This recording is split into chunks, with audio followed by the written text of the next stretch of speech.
할렐루야. 오늘도 참으로 좋은 날입니다. 금요일이 되었는데요. 사회적 거리두기 다시 강화가 되어서 한 2주 동안 여러 가지로 많은 불편함이 있을 터인데 변함없이 하나님의 은혜로 늘 강건하시고 형통한 삶 되시기를 축복합니다. 오늘 키티 부모님의 말씀은 유엘서 2장 13절 너희는 옷을 찢지 말고 마음을 찢고 너희 하나님 여호와께로 돌아올지어다. 그는 은혜로우시며 자비로우시며 노하기를 더디하시며 인애가 거치사 뜻을 돌이켜 재앙을 내리지 아니하시나니 이와 같이 말씀하고 있습니다. 오늘 말씀 가운데 다시 한번 살펴볼 때 마음을 찢으라라고 말하는 이유가 무엇인가 이것입니다. 마음을 어떻게 찢을 수 있습니까? 마음이 옷입니까? 마음이 눈에 보입니까? 보이지 않는 마음을 어떻게 찢을 수가 있습니까? 더군다나 지금 많은 환란이 벌어지고 있는 그런 상황 속에서 어떻게 마음을 찢는 이와 같은 일을 할 수가 있느냐. 가면 갈수록 점점 절망에 빠져가는 이런 상황 속에서 마음을 찢는 것은 참으로 힘들고 어려운 일이다라고 하는 것이죠. 실상 이 환란 가운데 점점 포기가 되어지고 좌절, 절망이 되어짐에도 불구하고 마음을 찢으려고 하는 것, 말씀을 따르려고 하는 것, 이것은 바로 믿음인 것입니다. 믿음이 없으면 그냥 좌절하고 포기하고 절망하고 쓰러지지만 믿음이 있을 때 마음을 찢는 것입니다. 마음을 찢고 하나님께로 돌아가는 것이죠. 그렇습니다. 오직 하나님만이 참 구원자 되심을 일깨우고 싶으신 그러한 심정이 하나님께 있는 것입니다. 참 구원은 어디 있습니까? 하나님께 있다. 그러니까 어떻게 합니까? 하나님께 돌아가기 위해서 마음을 찢는다. 회개한다. 하나님께 나아가 간구한다. 하나님께 나아가 엎드린다. 이것이죠.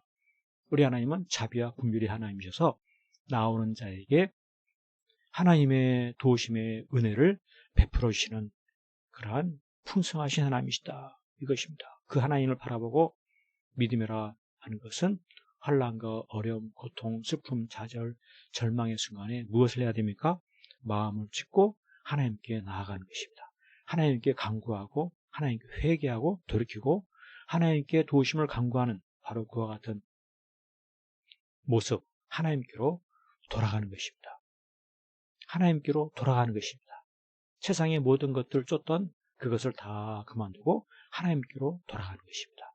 하나님의 말씀에 청종하고 순종하는 것입니다. 그러할 때 그는 하나님으로 말미암아 구원의 은혜를 얻게 되는 것이죠. 그렇습니다. 오늘 우리의 삶 가운데도 크고 작은 환란이 다가올 때가 있습니다. 코로나로 인한 여러 가지 어려운 문제들, 가정의 문제, 개인의 문제, 직장, 사업장의 문제, 나라 민족과 여러 가지 세계의 많은 문제 가운데 환란이 다가올 때 어떻게 해야 되겠습니까? 무엇이 최선의 방법이겠습니까? 그것은 바로 마음을 찢고 하나님께로 돌아가는 이것이 바로 최선의 방법인 것입니다. 세상 방법을 의지하지 않는 것이 아니에요. 세상 방법을 의지하는 것이 아니라 마음을 찢고 하나님께 돌아가 하나님께 간구하고 엎드리고 하나님께 물어보고 하나님의 인도하심을 구하는 바로 거기에 해결의 답이 있다라고 하는 것입니다. 이와 같이 마음을 찢고 하나님께 돌아갈 때 그는 하나님의 구원의 은혜를 누리면서 천국의 행복을 누리게 되는 것입니다. 그렇습니다. 연말연시 이제 참으로 며칠 안 남은 그러한 때에 있습니다. 이러할 때 내가 해야 할 일이 무엇입니까? 하나님 앞에 나아가서 내 마음을 찢고 하나님 앞에 나아가서 회개하고 하나님께 나아가서 간구하고 하나님께 나아가 아뢰는 하나님 앞에 더욱더 가까이 나가는 이것이 바로 나의 행해야 할 바이다. 이것입니다. 그럴 때 우리 하나님께서는 응답하여 주시고 새해 삶 가운데 하나님의 크고 비밀한 역사를 나를 위해 베풀어 주시고 구원의 은혜를 누리게 하여 주시는 것입니다. 이와 같은 믿음 속에서 용기 백배하고 7점파기에 승리하는 그와 같은 복된 날 아름다운 삶 되시기를 간절히 축복합니다. 아멘. 할렐루야.